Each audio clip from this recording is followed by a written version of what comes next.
नमस्कार, स्वागत है आप सभी का। आज की क्लास जो पेपर सॉल्यूशन की है, इसे 2-3 कारणों से आप पूरी देखिएगा। पहला तो इस पेपर सॉल्यूशन में मैं प्रमाणों का संदर्भ दूँगा, ऑथेंटिक जो सोर्सेज़ हैं, रेफरेंसेज़ हैं, उनकी जानकारी दूँगा क्योंकि हमेशा पिछले कुछ वर्षों से जो पेपर सॉल्यूशन जब मैं कराता हूँ, तो उसमें हमेशा केवल आंसर ही नहीं बल्कि उसके जो ऑथेंटिक सोर्सेज़ हैं, वो मैं बताता हूँ ताकि वो लाभदायक रहें। आगे आपको पता चले कि किन किताबों से, किन वेबसाइट से, किन मटेरियल से पेपर ये बनाया गया था। हालाँकि मैं ये भी जानता हूँ कि जब ये पेपर हुआ था, उस पेपर के बाद सबसे पहली और मुझे लगता है कि संभवतः एकमात्र आवाज़ जो प्रमुख रूप से उठाई गई, इस पेपर में कठिन पेपर बनाने के नाम पर कुछ भी प्रकार के क्वेश्चन जो दिए गए यहाँ पर, जो कि एक बहुत ही अच्छी बात नहीं थी, बिल्कुल विरोधाभासी, विसंगतिपूर्ण बात थी। और जिस प्रकार से विद्यार्थियों ने ना केवल उस बात को, जो मैंने मुद्दा उठाया था, उसको ना केवल उन्होंने सराहा, बल्कि कमेंट्स आप देखिए, जिन विद्यार्थियों ने नहीं देखा वो वीडियो, उसमें कमेंट्स की जो बाढ़ आ रखी है, उससे पता चलता है कि वास्तव में ये दर्द जो था, ये अकेला मेरा नहीं बल्कि विद्यार्थियों का था। केवल विद्यार्थियों का नहीं बल्कि मेरा भी था। ये बात और है कि यदि इस आवाज को थोड़ा सा और, यदि शिक्षक साथी भी इसी लोकतांत्रिक तरीके से, तर्कसंगत तरीके से यदि उठाएं, तो संभवतः आरपीएससी तक ये बात पहुंचे और आगामी समय में जो पेपर हों, तो उनमें जो मैंने बातें उठाई है, उन पर यदि गौर करे आरपीएससी, तो थोड़ा सा पेपर को लेकर इस प्रकार की जो विसंगति है, जो इस पेपर में दिखाई दी है, जिसे मैंने प्रमाणित भी किया और आज भी वो प्रमाणित होती जाएंगी, तो थोड़ा सा वो चीजें सुधार हो सके, है ना। तो भविष्य के लिए हम बेहतरी की उम्मीद कर सकते हैं। तो पेपर का सॉल्यूशन मैं कर रहा हूँ, चूंकि दिन लगे हैं इसमें, क्योंकि मैं थोड़ा सा व्यस्त था, क्योंकि इतना भी ऐसा भी नहीं था कि पेपर सॉल्यूशन में इतना दिन लग जाए।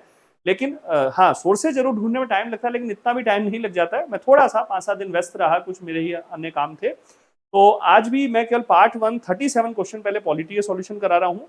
ये वीडियो इसलिए भी आप देखिएगा कि इसमें आपको ये भी पता चलेगा कि कौन से क्वेश्चन ऐसे थे जो स्वाभाविक थे, जो आने चाहिए, ठीक है, जहां से अगर पूछा जाता है और हमें यदि नहीं आना तो हमने नहीं पढ़ा होता है। लेकिन साथ ही मैं ये भी बताऊंगा कि कुछ क्वेश्चन ऐसे हैं जो कुछ भी पूछ लिए गए और उनका मेरिट पर सीधा सीधा कोई प्रभाव नहीं पड़ेगा, ऐसी हम उम्मीद करते हैं, क्योंकि वो क्वेश्चन ऐसे हैं जो इस प्रकार की किताबों से आए हैं, जो सामान्यतया बहुत, जब विश्वविद्यालय में ही नहीं बल्कि बहुत एक बहुत अपर लेवल जिसको हम बोलते हैं विश्वविद्यालयों में, जो प्रोफेसर हैं, डीन हैं, या बहुत बड़े रिसर्चर्स हैं, या जिनको बहुत पढ़ने का शौक है, वो उन किताबों को पढ़ा करते हैं।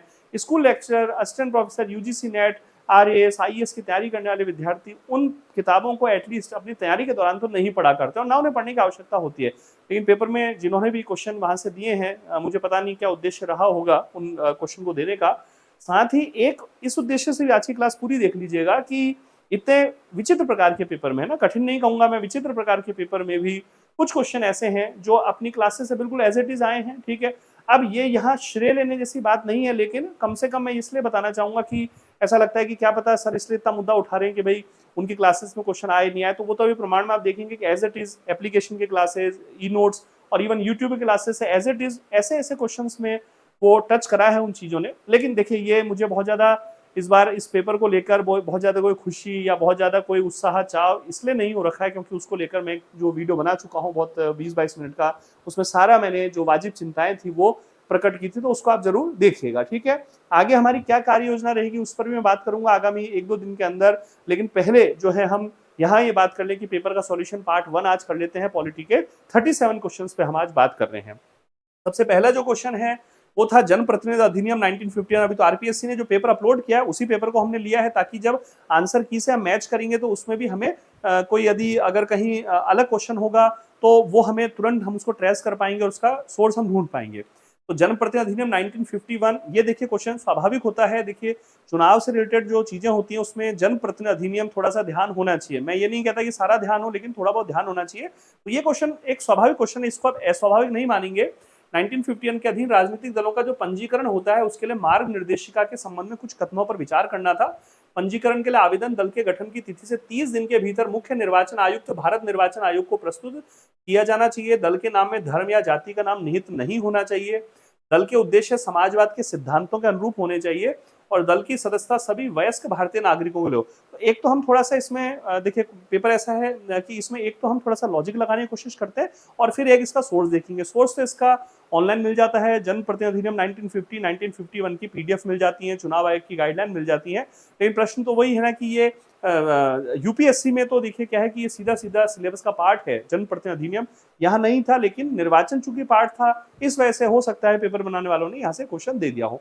लॉजिक हमें लगा सकते हैं कि दल की सदस्यता सभी वयस्क भारतीय नागरिकों के लिए, क्योंकि वयस्कता जो है वही भारत में राजनीतिक सहभागिता का प्रमुख आधार है, मताधिकार का संदर्भ भी उससे रिलेटेड है। तो जब मतदान के लिए आयु वो है हमारी 18 वर्ष की, या चुनाव में उम्मीदवार के लिए रूप में खड़े होने की जो आयु सीमा है स्थानीय स्वशासन के लिए 21 वर्ष है, विधानसभा लोकसभा के लिए 25 वर्ष है, अन्य 30 वर्ष और फिर 35 वर्ष है।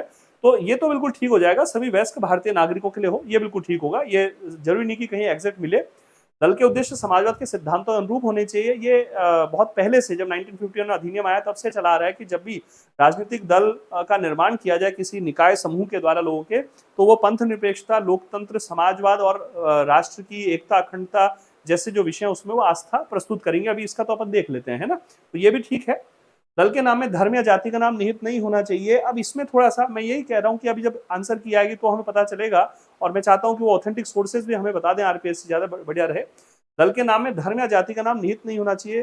राजनीतिक दल को पंथ निरपेक्षता का आदर्श में विश्वास जताना ये तो होना चाहिए। लेकिन अभी लास्ट ईयर जो है याचिका लगी थी जिसमें लगभग 60 या 70 ऐसे पॉलिटिकल पार्टीज को लेकर वो याचिका प्रस्तुत हुई थी, और एक वरिष्ठ जो पॉलिटिकल लीडर्स उनके द्वारा सुप्रीम कोर्ट में शायद ये याचिका प्रस्तुत हुई थी, क्योंकि न्यूज़पेपर की कटिंग मुझे मिली थी उसमें। और उसमें उन्होंने कहा था कि राजनीतिक दल जो है ऐसे चुनाव आयोग ऐसे राजनीतिक दलों पर कार्रवाई करे जिनका नाम जो है धर्म के आधार पर उन्होंने प्रस्तुत कर रखा है। तो इसका थोड़ा सा हमें एग्जैक्ट नहीं मिल पा रहा है अभी, ठीक है, कि भाई धर्म या जाति का नाम निहित नहीं होना चाहिए। चाहिए तो है, नहीं होना चाहिए, लेकिन क्या ये कहीं पावर है? क्योंकि ऐसा जो याचिका लगी 2023-24 में याचिका लगी जिसमें करीब 60 के आसपास पॉलिटिकल पार्टीज ऐसी थी जिनके नाम में धर्म का नाम है, तो इसका मतलब राजनीतिक दल धर्म के आधार पे इस्टेब्लिश, धर्म के नाम जो है उनका इस्टेब्लिशमेंट किया गया है ना। फिर पंजीकरण के लिए आवेदन दल के गठन की तिथि से 30 दिन के भीतर, ये तो ठीक है, लेकिन यहाँ है लिखा है मुख्य निर्वाचन आयोग, तो भारत निर्वाचन आयोग को प्रस्तुत किया जाना चाहिए। अब इसका सोर्स हम अगर देखें तो ये जनप्रतिनिधि अधिनियम 1951 है, 17 जुलाई 1951 को पारित हुआ था। इसमें राजनीतिक दलों का रजिस्ट्रीकरण भाग 4A 29A है ना, धारा 29A है इसके लिए, कैपिटल ए, और ये भाग 4A है। इसमें राजनीतिक दल के पंजीकरण की बात है, तो इसमें कहा गया है 2 तिथियां हैं, ये तो इससे रिलेटेड है 60 दिन के भीतर, दूसरा उसके बनाए जाने की तारीख से ठीक आगामी 30 दिन के भीतर। फिर चुनाव आयोग की जो गाइडलाइन थी उसमें 30 दिन का संदर्भ था, तो ये तो बिल्कुल ठीक हो गया। नेक्स्ट हम इसमें बढ़ते हैं, आपको दिखाता हूं। नेक्स्ट है इसमें कि इसमें ये लिखा जाएगा कि भारत के संविधान के प्रति और समाजवाद, पंथ निरपेक्षता, लोकतंत्र के सिद्धांतों के प्रति सच्ची श्रद्धा, निष्ठा और भारत की प्रभुता, एकता और अखंडता को अक्षुण्ण रखा जाएगा। ठीक है, तो समाजवाद भी आ गया, पंथ निरपेक्षता का संदर्भ भी है, डेमोक्रेसी भी है, संविधान भी है, भारत की प्रभुता, एकता, अखंडता इसको अक्षुण्ण रखेगा। तो अब अगर हम यहाँ इसको आधार बनाकर ये वाले पार्ट देखें तो ये तो बिल्कुल ठीक हो रहा है, ये ठीक है, ये ठीक है ना, दल की सदस्यता वाला। तो 1, 3, 4 तो बिल्कुल सही हो रहा है। और अगर 2 को भी वो मान लेते हैं कि दल के नाम में धर्म या जाति का नाम निहित नहीं होना चाहिए, तो फिर ये चारों सही है, क्योंकि केवल 1, 2 और 4 तो इसमें मिल नहीं रहा है ना। तो 1, 2, 3, 4 तो ये जहां तक है 4 ही सही होगा। लेकिन अभी एक बार हम इसको की तो आने देंगे, है ना, की हम इसकी आने देंगे, तब देख लेते हैं। लेकिन ये क्वेश्चन ऐसा था जिसे लगभग सभी ने ठीक कर लिया होगा, है ना। नेक्स्ट हम बढ़ते हैं इसमें, सितंबर 2024 में ये 1 साल का करंट अफेयर आता है। तो ये क्वेश्चन ठीक है, आंतरिक सुरक्षा के लिहाज से महत्वपूर्ण है, जैसे संभवतः शायद मैं इसको नहीं करा पाया था, तो ये मेरी कमी है। ठीक है, ये हमने रेड इंक से यहाँ पर मार्क कर दिया है, तो ये आप ध्यान रखिए। सितंबर 2024 में भारत सरकार ने किन विद्रोही संगठनों के साथ शांति समझौता हस्ताक्षरित किया है? मेनली जो नॉर्थ ईस्ट है वहां पर एक अलगाववाद व्यापक किस्म का रहा है, नागालैंड में, मणिपुर में और त्रिपुरा में, अरुणाचल प्रदेश में। तो ये 4th नंबर जो है national liberation front of Tripura और ऑल त्रिपुरा टाइगर फोर्स, है ना। तो वैसे इस क्वेश्चन में जैसे इसे थोड़ा सा मुझे लगता है विद्यार्थी वर्ग जो है उनको ये क्वेश्चन ध्यान होना चाहिए था, है ना, क्योंकि साल भर का करंट अफेयर है, क्योंकि अगस्त में जुलाई में पेपर हुआ है, सितंबर 2024 का ये करंट अफेयर है। साल भर का करंट अफेयर हमेशा हमें याद होना चाहिए, और आप लोग करंट अफेयर की तैयारी भी करते हैं, तो ये क्वेश्चन मेरिट को इफेक्ट डाल सकेगा। पहला वाला क्वेश्चन थोड़ा सा लॉजिकल हो रहा है, वो डाल सकेगा इफेक्ट, दूसरा क्वेश्चन ये डाल सकेगा। तो केवल 2 और 4 जो है इसमें राइट आंसर है। इसका देखिए पीआईबी से हमने लिया है। अब वही बात है, मेरा कहना यह है कि ये तो हालांकि करंट अफेयर के लिहाज से, लेकिन जैसे पीआईबी की वेबसाइट, ये एक्चुअली देखिए जब यूपीएससी वगैरह तैयारी करते हैं तब एक अपेक्षा होती है। अब होने को देखिए पटवार का, ग्राम सेवक का, कांस्टेबल का, कोई भी एग्जाम की तैयारी करें और फिर वही सारी वेबसाइट्स का अध्ययन वगैरह करें, तो फिर मुझे लगता है कि फिर तो सारी प्रतियोगी परीक्षाओं का एक जैसा सिलेबस बना देना चाहिए और एक साथ उनके पेपर करा देने चाहिए, है ना। अगर अलग अलग आपने पेपर के लेवल रखे हैं तो कुछ सोचकर ही रखे गए होंगे, है ना। लोक प्रशासन में एक सिद्धांत होता है, भर्ती का सिद्धांत होता है ना। भर्ती एक प्रिंसिपल है, तो भर्ती के अंतर्गत, रिक्रूटमेंट के अंतर्गत कुछ सिलेबस के क्राइटेरिया होते हैं ना कि क्यों बनाया जाता है। उस पद से रिलेटेड जो दायित्व होंगे, उस पद से रिलेटेड जो अपेक्षाएं होंगी, उस पद का जो वेतनमान होगा या जो अन्य बातें होंगी, वो भी तो उसमें ध्यान रहती है ना। लेकिन ठीक है, हमें अच्छा, वैसे भारत सरकार की चूंकि वेबसाइट है पीआईबी, इसका वैसे मैं बहुत बार जिक्र करता हूँ, ठीक है। तो लेकिन मैंने भी यहीं से लिया ये, तो ये 4 सितंबर 2024 की जो है पीआईबी से लिया हुआ हमारा ये है इसमें रेफरेंस, जिसमें national liberation front of Tripura और ऑल त्रिपुरा टाइगर फोर्स, ठीक है, national liberation front of Tripura और ऑल त्रिपुरा टाइगर फोर्स। तो ये 2 और 4 जो है इसमें आंसर ठीक हो जाएगा, है ना। फिर आगे बढ़ते हैं हम लोग। हरियाणा विधानसभा निर्वाचन 2024 के परिणामों से संबंधित कौन सा युग्म सही सुमेलित नहीं है।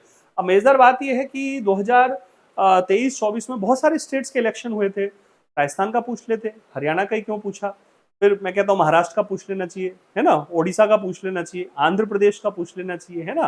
तो अब होने को तो इतने सारे राज्य कहीं का भी पूछ सकते हैं। तो ये वो क्वेश्चन है जो मतलब ठीक है, कुछ भी कि हाँ ठीक है, बस भारत के इतने सारे स्टेट हैं, वहाँ के चुनाव परिणामों की जानकारी होनी चाहिए। लेकिन मुझे लगता है कि एक जो प्रतियोगी परीक्षाओं की तैयारी कर रहा विद्यार्थी है, वो अपने स्टेट की जानकारी और देश के लोकसभा इलेक्शन की जानकारी रख लेता है, वो पर्याप्त होती है। तो वहां से क्वेश्चन आते तो ज्यादा बेहतर था। ठीक है, अब दे दिया, तो ये मुझे नहीं लगता बहुत ज्यादा मेरिट पे इफेक्ट डालेगा। अब मजेदार बात यह है कि इसको तो मैंने करा रखा है, ठीक है, ये तो अपने ही ये चुनाव आयोग की वेबसाइट है, इसको मैंने एक शॉर्ट्स बनाया था, उसमें इसको करा रखा है। ये शॉर्ट्स आप देख लीजिएगा, है ना। शॉर्ट्स है 13 जनवरी 2025 का, ठीक है। करंट अफेयर इलेक्शंस पे था, आंध्र प्रदेश, ओडिशा, हरियाणा, महाराष्ट्र और झारखंड, अरुणाचल प्रदेश, इनको लेकर हमने ये करा रखा था। तो देख लीजिएगा, उस समय 2-1 मिनट का था। लेकिन वही बात मैं कहूंगा कि मैं ये नहीं कहूंगा कि मैंने करा रखा था, देखिए आगे इसको इतने सारे स्टेट्स का करा रखा था, मुझे खुद भी उसका ध्यान नहीं है, मैं तो देख के मैंने बताया होगा ये चीजें। तो अब आ गया है क्वेश्चन, ठीक है। तो ये इसमें जो क्वेश्चन पूछा था ये देख लेते हैं कि इसमें कौन सा युग्म सही सुमेलित नहीं है, किस राजनीतिक दल ने कितनी सीटें जीती हैं। तो भाजपा, कांग्रेस, इंडियन नेशनल लोकदल, निर्दलीय। तो निर्दलीय ने कितनी जीती है ये देख लेते हैं हम। तो यहाँ निर्दलीय ने इसमें, अच्छा, इंडियन नेशनल लोकदल जो है, इंडियन नेशनल लोकदल ने 2 सीटें जीती थी, है ना। तो ये अपन ने यहाँ से चुनाव आयोग की वेबसाइट है, वहां से ले लिया। और ये आप ध्यान रख लीजिए, इसका जो है 3 नंबर आंसर जो है वो इसमें सही हो गया, ठीक है। इफेक्ट नहीं डालेगा ये वाला क्वेश्चन, है ना, इफेक्ट नहीं डालेगा मेरिट पे बहुत ज्यादा, ये ध्यान रखिए। आज की क्लास का उद्देश्य ये है कि कुछ अलग तरीके से हम पेपर सॉल्यूशन करें, ठीक है। और फिर आगे की रणनीति कैसी होगी, अब क्या पढ़ना चाहिए, क्योंकि कई सारे कमेंट ऐसे थे कि एमए पॉलिटिकल साइंस से करने की इच्छा खत्म हो गई है, एमए कर रखा है सर, अब दूसरे सब्जेक्ट से कर लूँ क्या। तो बहुत सारे कमेंट हैं, मैं भी आंसर ढूंढ रहा हूँ कि इनका क्या आंसर दिया जाना चाहिए, ठीक है। और ठीक है, समय बताएगा हम जो आंसर दें वो तर्क संगत हो। लेकिन निश्चित रूप से ईश्वर चाहेंगे तो कुछ अच्छा आंसर और कुछ अच्छा कार्यक्रम जरूर मैं लेकर आऊंगा, कुछ अच्छा नवाचार सुधार हम लाने का प्रयास करेंगे। देखते हैं। तो 18वीं लोकसभा में एक सदस्य का प्रतिनिधित्व करने वाले राजनीतिक दलों को पहचानिए। तो इसमें 1, 2, 3, 4 सभी सही है। Assam Gana Parishad, Rashtravadi Congress party, Shiromani Akali Dal, United People's party, liberal. अब वही बात है कि इतना बड़ा डेटा होता है, सारा डेटा इतना याद करना कितना मुश्किल है। अब मैं ये कह सकता हूँ कि मेरी क्लास में से आया है, ठीक है। गत्यात्मकता वाली क्लास है 27 जून 2025 की। इसमें ये इसकी 27 जून को पीडीएफ भी दे रखी है, पैनल पीडीएफ दे रखी होगी, उसमें भी देख लीजिए। और एक क्लास में करा रखा था लास्ट में, ये मेरी फोटो मैं ही हूँ, अपने पॉलिटिजोन चैनल पे। टॉपिक था गत्यात्मकता डायनेमिक्स पर एमसीक्यू, सबसे दमदार वीडियो, एनसीईआरटी क्लास 12 की बुक, है ना। तो अब उसमें से आ गया है क्वेश्चन, तो मैंने इससे लगाया कि थोड़ा सा देखिए प्रचार तो करना होगा ना, तो क्योंकि सत्य को प्रचार की जरूरत है। तो लेकिन मेरे को बहुत ज्यादा खुशी इसलिए नहीं है क्योंकि यार अब देखिए, आप समझिए ना, जनता दल सेकुलर का क्वेश्चन क्यों नहीं पूछ लिया, communist party of India question क्यों नहीं पूछ लिया। मेरा प्रश्न ये है, ठीक है, कि इतने सारे डेटा होते हैं, इतने सारे डेटा कैसे एक ह्यूमन माइंड इतने सारे डेटा कैसे याद करके रखेगा। तो इसमें क्या है, तुक्के का भी प्रयोजन चल जाएगा, इसमें नॉलेज का टेस्टिंग नहीं हो रही है ना ये।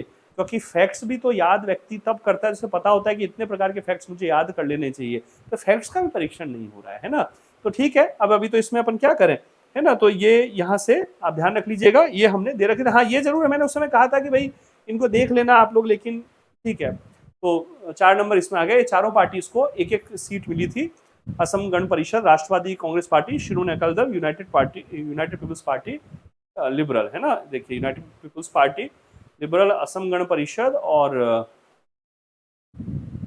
नेशनलिस्ट कांग्रेस पार्टी और शिरोमणि अकाली दल। ठीक है, चलिए साहब आगे बढ़ जाते हैं। निम्नलिखित विद्वानों में किसने तर्क दिया कि जातीय समूह ने ऐतिहासिक शर्मिंदगी से टूटने की बजाय वास्तव में संसदीय राजनीति की मांग के लिए खुद को आश्चर्यजनक रूप से, ये स्टेटमेंट है, पढ़ चुके आप अब तक बहुत बार, ये सुदीप्त कविराज का स्टेटमेंट है। अब जरा देखते हैं साहब है। अब यार ये देखिए, ये कहाँ से आया है, ये इस किताब से आया है, मैं दिखाता हूँ, है ना। अब ये किताब है, देखिए जरा मजेदार बात, ये किताब है Oxford companion to politics in India. ठीक है, और ये इतनी मोटी किताब है, ठीक है, इसमें बिल्कुल हायर लेवल की इंग्लिश में जो भारत के बहुत बड़े जो बुद्धिजीवी वर्ग हैं, जिन्होंने भारत के राजनीतिक इतिहास पे पिछले 50 सालों में काम किया है, 70 सालों में काम किया है, जिनके हम कल नाम सुन लेते हैं, वही काफी हो जाता है इस समय, या उनकी ज्यादा कुछ किताबों के नाम हम ध्यान कर लेते हैं। करीब 38 तो चैप्टर्स हैं इसमें। और मैं आपको शेयर करना चाहूंगा कि बहुत वर्षों पहले मैंने इसको थोड़ा सा पढ़ने का कुछ कार्यक्रम शुरू किया था, लेकिन पूरा तो मैं भी नहीं पढ़ पाया। मेरे पास ये कब खरीदी थी मैंने, ये शायद 2014-15 में कभी खरीदी होगी मेरे हिसाब से। हाँ, ये 2010-11, हाँ 11 का एडिशन है, और उसके बाद फिर ये 2019 में आया। ठीक है, तो 2010 में पहली बार ये पब्लिश हुआ। अब ये इसमें से क्वेश्चन आया है 164 नंबर पेज पे, ऐसे कैसे लाइनें हैं, कौन सी, देखिए जरा ये लाइन। अब इसमें देखते हैं, यहाँ से पढ़ेंगे अपन। ठीक है, caste groups instead of crumbling with historical embarrassment, caste group यहाँ से लिया। Sudipta Kaviraj writing in a slightly different context argued caste groups instead of crumbling, ये यहाँ से। तो अब मेरा यही प्रश्न है कि साहब इतनी मोटी किताब, और उसमें भी एक चैप्टर में 164 नंबर जो पेज है, मतलब इसमें क्या किया हुआ है, मैं आपको थोड़ा सा ऐसे, 164 नंबर, और चैप्टर है इसमें 10वां नंबर का चैप्टर है, caste and politics. Chapter number 10 है, मैं लिख देता हूं, चैप्टर 10 नाम है कास्ट एंड पॉलिटिक्स, और राइटर है उसके Surinder S Jodhka, caste and politics. ठीक है, तो उसमें बहुत सारे विचारकों के, जिन्होंने भारत के राजनीतिक इतिहास पे लिखा है, और बहुत अच्छा लिखा है, इतने बड़े बड़े विद्वान हैं। लेकिन मेरा प्रश्न यही है कि इतनी बड़ी किताबें हैं, ये इतनी महत्वपूर्ण किताबें हैं, जो नौकरी लगने के बाद व्यक्ति शौक के लिए पढ़ा करता है। मेरी बात समझिए, इनको अभी नॉलेज के लिए अगर पढ़ने लग गए, तो फिर हम वो हमारा जो लोकतंत्र का रॉबर्ट डहल का सिद्धांत है, जो पेपर के लिहाज से हम पढ़ते हैं, या प्लेटो का दार्शनिक राजा का सिद्धांत है, या कार्ल मार्क्स का जो कम्युनिस्ट मैनिफेस्टो की मेन नारे हैं जो पेपर में पूछे जाते हैं, या कॉन्स्टिट्यूशन के बेसिक जो आर्टिकल्स हैं, ठीक है, जो हमें याद होते हैं, याद होने चाहिए, या कंपैरेटिव पॉलिटिक्स के डेविड ईस्टन के या आमंड पावेल के जो मॉडल्स हैं, उनकी बेसिक इनपुट आउटपुट जो चीजें हैं, स्ट्रक्चर फंक्शन चीजें, वो हम कब याद करेंगे, है ना। उसके लिए भी हम बहुत सी किताबें पढ़ते हैं, उसके लिए बहुत सी किताबों के हमने नाम दे रखा है, 10-12-15 किताबों के। लेकिन ये किताबें तो वो हैं जो इतनी महंगी किताबें होती हैं, और ये वो किताबें होती है जो जिनको पढ़ने की रुचि है, और पढ़ने की रुचि जाकर देखिए वैसे तो हमेशा होनी चाहिए, लेकिन एक बार होता है टेक्स्ट बुक हम पढ़ें, कोर्स की बुक पढ़ें। ये वाली किताबें पढ़ने के लिए तो जेब में पैसा, सुकून, भविष्य सिक्योर, ये होना चाहिए। मेरा प्रश्न यही है, सीधा सा, है ना। क्योंकि सीधी सी बात है, जिसके पेट में रोटी गई भी है और जिसका लाइफ सेट है, फिर वो पढ़ने को हॉबी के रूप में यदि अपना लेता है तो बहुत अच्छी बात है। पढ़ना हर किसी को चाहिए, लेकिन मैं क्या कह रहा हूँ, हमारे पास टेक्स्ट बुक बहुत सारी है पढ़ने की, हम पहले वो पढ़ेंगे ना। हमारे पास क्वेश्चन PYQs बहुत सारे हैं, हमारे पास ई नोट्स पढ़ने के लिए बहुत सारे हैं, हमारे पास अपने बड़े सेल्फ नोट्स पढ़ने के लिए बहुत सारे हैं। ऐसी किताबें भी हॉबी के रूप में पढ़ने का इस समय हमारे पास समय नहीं है भाई।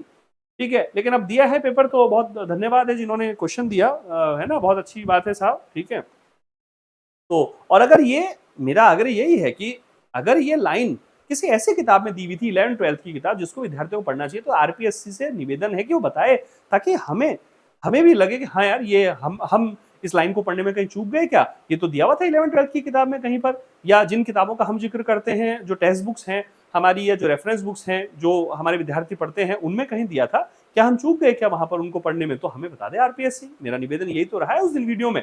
ठीक है, वो क्या है कि बहुत थोड़े से जो लोग हैं वो उसका सार नहीं समझ पाए, अधिकांश लोग समझ गए। मेन बात ये है, थोड़े से लोग नहीं समझ पाए इस वीडियो का सार, अधिकांश लोग समझ गए हैं, है ना। तो ये साहब हमने कर लिया। तो सेकंड नंबर है सुदीप्त कविराज। ठीक है, आइए फिर आगे बढ़ते हैं। अब देखते हैं हम, ये कथनों पे विचार करना है। एम एन श्रीनिवासन जी के कथन है, प्रभावशाली जाति का संदर्भ है, डोमिनेंट कास्ट इसको बोला गया है, और ये ग्रामीण भारत में प्रभावशाली जातियां। अब देखिए मैं फिर बताता हूँ, फिर से ये इसी किताब में ये जो चैप्टर है उसी में 156 से 159 और 161 नंबर पेज पे अलग अलग सेंटेंसेस को जोड़कर ये बनाया गया है। देखिए ठीक है, अब इसको पढ़ लेते हैं। एम एन श्रीनिवासन ने जातियों का वर्णन करने, क्योंकि एम एन श्रीनिवासन ने जातियों पर बहुत काम किया, प्रभावशाली जाति की अवधारणा पेश की जो हमेशा जाति पदानुक्रम हायरार्की जो होती है ना, पदसोपान, उसके शीर्ष पर नहीं होने के बावजूद आर्थिक राजनीतिक दोनों तरह की शक्ति रखती है। ठीक है ये सेंटेंस।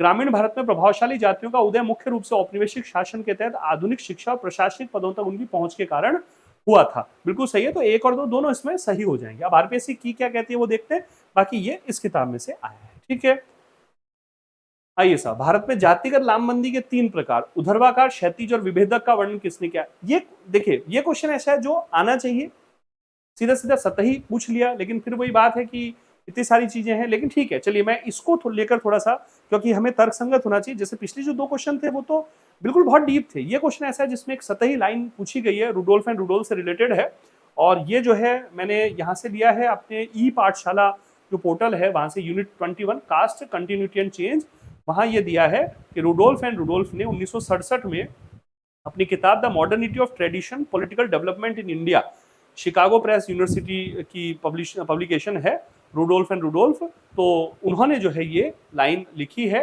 कि 3 टाइप्स ऑफ पॉलिटिकल मोबिलाइजेशन है, वर्टिकल, हॉरिजॉन्टल एंड डिफरेंशियल, है ना। तो ये जो है उन्होंने लिखा वर्टिकल, हॉरिजॉन्टल एंड डिफरेंशियल। ठीक है, तो ये यहाँ इसमें ये वाला आंसर आ गया।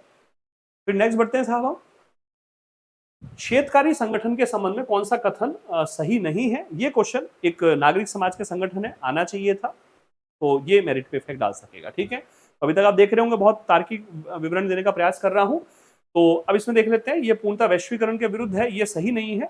ये बाजार उन्मुखी किसान आंदोलन है, ये वो किसान आंदोलन है जो बाजार की शक्तियों और बाजार का जो संदर्भ है, किसानों को उचित मूल्य की जो प्राप्ति वगैरह उस पर बात करता है। महाराष्ट्र में शरद जोशी के नेतृत्व संगठित हुआ, कृषि में प्रतिस्पर्धी पूंजीवाद की मांग करता है, कई किताबों में मिलता है ये, और हमने यहाँ से इसको लिया न्यूज 18 की वेबसाइट से, 2020 का हम एक आर्टिकल मिला, कॉपी पेस्ट कर दिया था तो वहां से मिल गया। ये क्षेत्रकारी संगठन शुरू से बाजार का समर्थक रहा है ना, तो शुरू से ही बाजार का समर्थक है, और शरद जोशी का ये संगठन है। ठीक है, ये तो है ही, खैर हमें ध्यान था ये तो, है ना। और कृषि में प्रतिस्पर्धी पूंजीवाद की मांग करता है, ये कहता है बाजार खुला और प्रतिस्पर्धी होना चाहिए, है ना।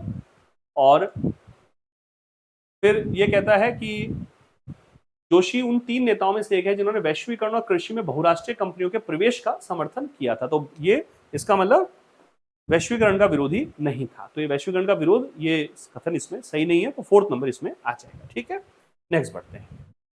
ये वाला जो क्वेश्चन था, देखिए इसमें कुछ आंदोलन थे, अब वही बात है कि चिपको आंदोलन हम सब जानते हैं, साइलेंट वैली आंदोलन जानते हैं, अरक विरोधी आंदोलन, वो जो ताड़ी वाली शराब होती है शायद उसका संदर्भ था ये। ठीक है, तो अरक नाम कुछ ही किताबों में दिया था, है ना।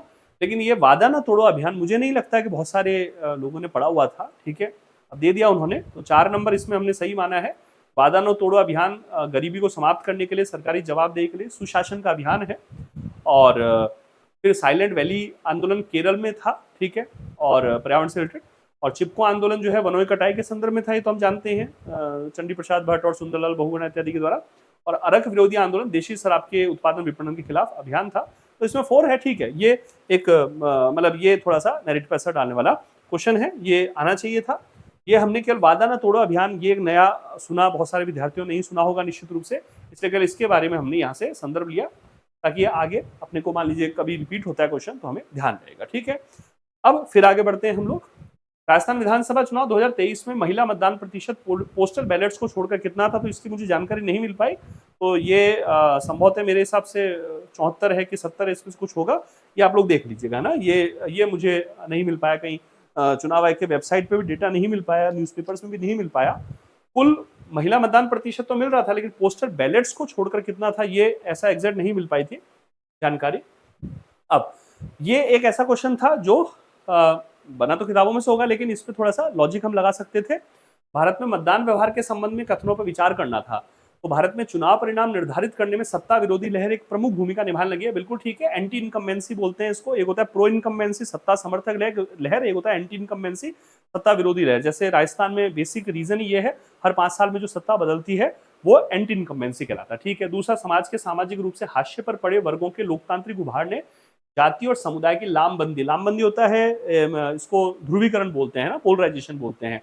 तो जब जाति का राजनीतिकरण की कॉन्सेप्ट हम पढ़ते हैं तो उसमें यही आता है कि जातियों का राजनीतिक लोकतांत्रिक उभार होने से जातियों में राजनीतिक चेतना प्रस्तुत हुई, जिसने तो जातियों में राजनीतिक चेतना प्रस्तुत हुई, उनके संगठन बने, उम्मीदवार आए, है ना, दल बने, जिससे स्थानीय राज्य राजनीतिक दलों की संख्या में तेजी से वृद्धि हुई। अस्मिता की जो राजनीति 80 के दशक से, उस पर बिल्कुल ठीक है।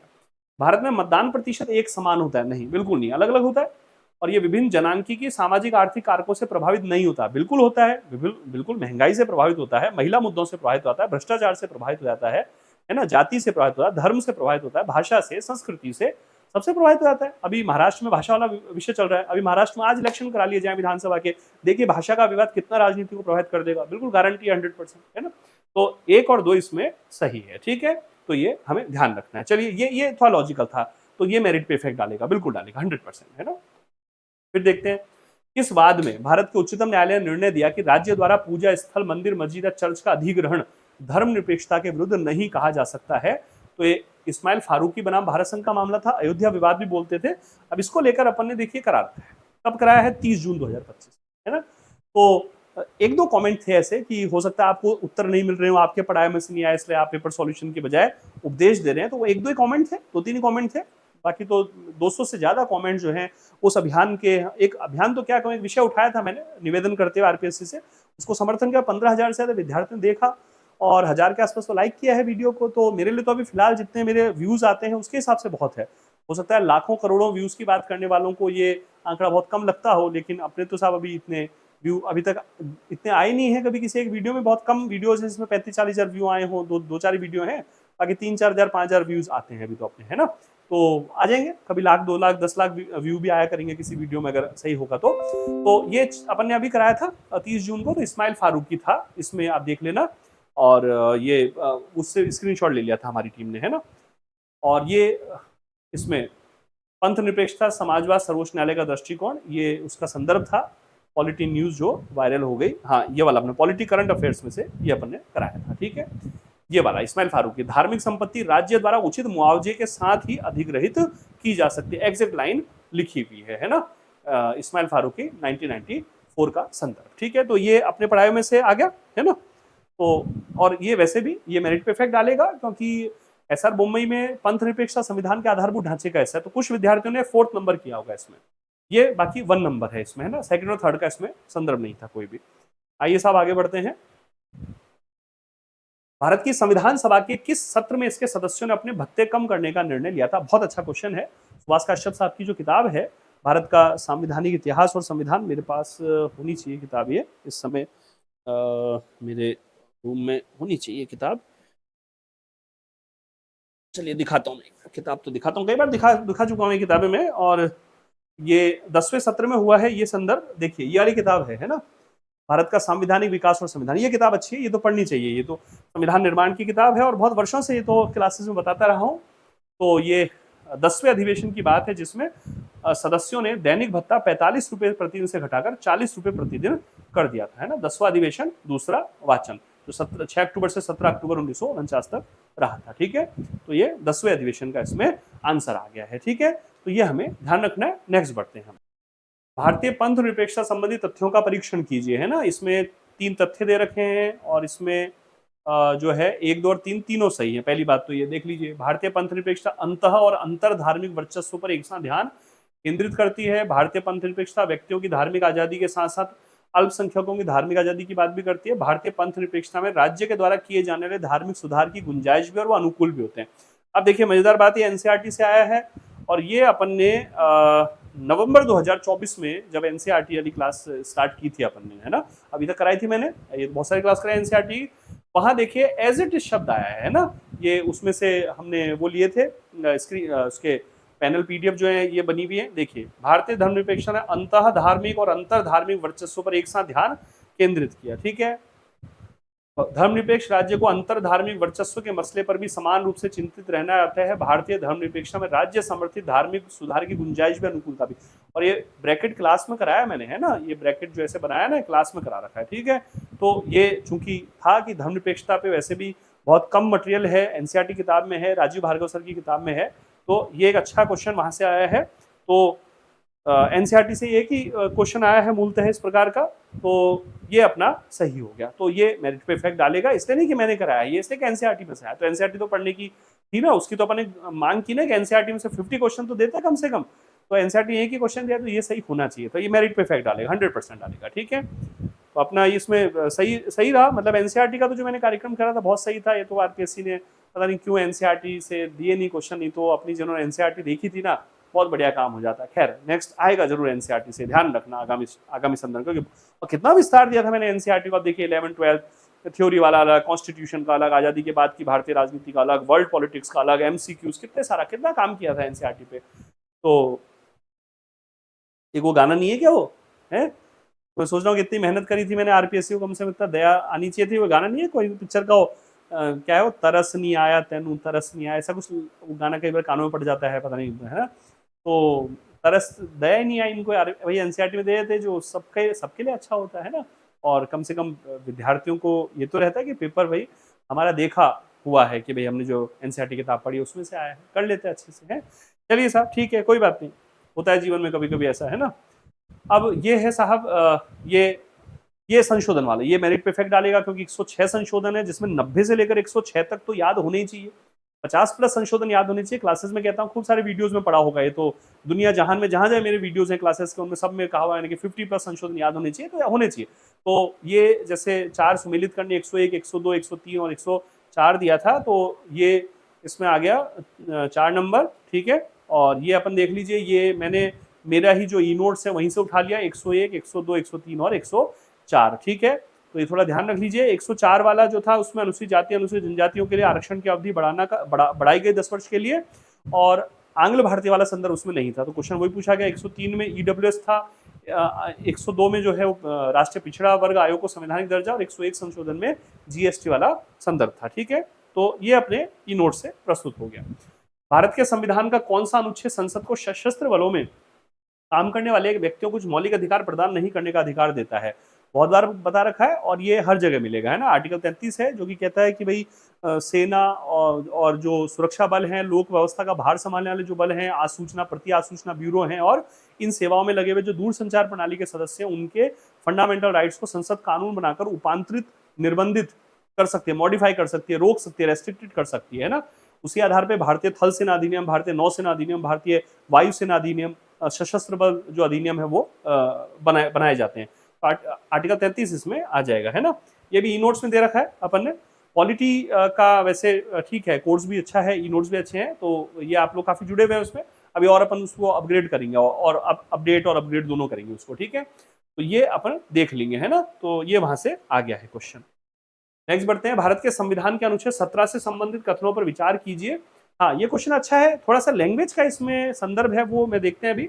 अनुच्छेद 17 के दूसरे भाग के तहत शक्ति का प्रयोग करते हुए संसद द्वारा अस्पृश्यता अपराध अधिनियम 1955 पारित किया गया, एक तो अब देखते हैं आर्टिकल 17 की मूल लैंग्वेज क्या है। ये भारत का संविधान, जो कि भारत के विधि प्रभाग के पास होता है, 1 मई 2024 को लिया गया। उसमें से आर्टिकल 17 की जो लाइन है, देखिए कि अस्पृश्यता का अंत किया जाता है, उसका किसी भी रूप में आचरण निषिद्ध किया जाता है। तो अगर इसको भाग 1 मान लिया जाए इसको, तो यहाँ से दूसरा भाग शुरू होता है, अस्पृश्यता से उपजी किसी निर्योग्यता को लागू करना अपराध होगा जो विधि के अनुसार दंडनीय होगा। तो इस लिहाज से तो वो कथन सही है। लेकिन साथ ही आर्टिकल 35 को भी आप देखिए। आर्टिकल 35 का जो कै और फिर ख, ये क्या कहता है कि किसी कार्य के लिए दंड का उपबंध करने वाली विधि, और यहाँ लिखा है जिन विषयों के लिए अनुच्छेद 16 के खंड 3, अनुच्छेद 32 के खंड 3, अनुच्छेद 33 और अनुच्छेद 34 के अधीन संसद विधि द्वारा उपबंध करे, या ऐसे कार्यों के लिए जो इस भाग के अधीन अपराध घोषित किए गए दंड विहित करने के लिए संसद विधि बनाती है। तो मेरा कहना केवल इतना सा है कि एक बार आरपीएससी की आएगी, और उससे हमें पता चलेगा कि उन्होंने केवल आर्टिकल 17 का इसको भाग 2 मान लिया है क्या। क्योंकि कॉन्स्टिट्यूशन में हम भाग 1 और भाग 2 किसको मानते हैं, जो लिखा होता है अलग से, है ना, वहां मतलब उसके खंड उपखंड बनाए जाते हैं। यहाँ पूरा एक लाइन दी है, बढ़िया। क्या लाइन दी है कि अस्पृश्यता का अंत किया गया और उसका किसी भी रूप में आचरण निषिद्ध कर दिया गया। तो पहली लाइन तो ये हो गई। फिर सेकंड क्या निकली लाइन इससे कि अगर उससे किसी व्यक्ति को अयोग्य ठहराया जाता है, भेदभाव किया जाता है यदि, तो ऐसी स्थिति में यह अपराध होगा जो कि विधि के अनुसार दंडनीय होगा। तो संभवतः आर्टिकल 17 का भी उसमें यूज है। हम कहते यही है कि आर्टिकल 17 की इस लाइन को प्रभावी बनाने के लिए संसद ने अस्पृश्यता अपराध अधिनियम 1955 का निर्माण किया था। ठीक है, तो यहां ये आ जाता है। ठीक है, दूसरा 1977 में नाम, तो 1976 में नाम परिवर्तित हुआ था इसका, है ना, हम सब जानते हैं, नागरिक अधिकार संरक्षण अधिनियम। तो ये बी इसमें गलत हो गया। तो अब देख लेते हैं कि बी जहां जहां दे रखा है तो ये नहीं होगा, ये नहीं होगा, ये नहीं होगा, तो ए और सी। अनुच्छेद 17 के पालन के लिए संसद ने अनुसूचित जाति अनुसूचित जनजाति अत्याचार निवारण अधिनियम 1989 पारित किया है। तो ए और सी जो है वो इसमें सही हो जाएगा। तो सेकंड इसमें राइट आंसर आ जाएगा, है ना। तो अब देख लेते हैं अपन इसमें, ये हमने लिया, है ना। मैंने इसलिए कहा कि भाई आर्टिकल 35 का भी आपको संदर्भ पता चले, आर्टिकल 17 का भी, और ये अपने ई नोट्स में से है। अनुच्छेद 17 से अस्पृश्यता का अंत करने का प्रावधान, अस्पृश्यता किसी रूप में आचरण अपराध जो कानून के साथ दंडनीय होगा।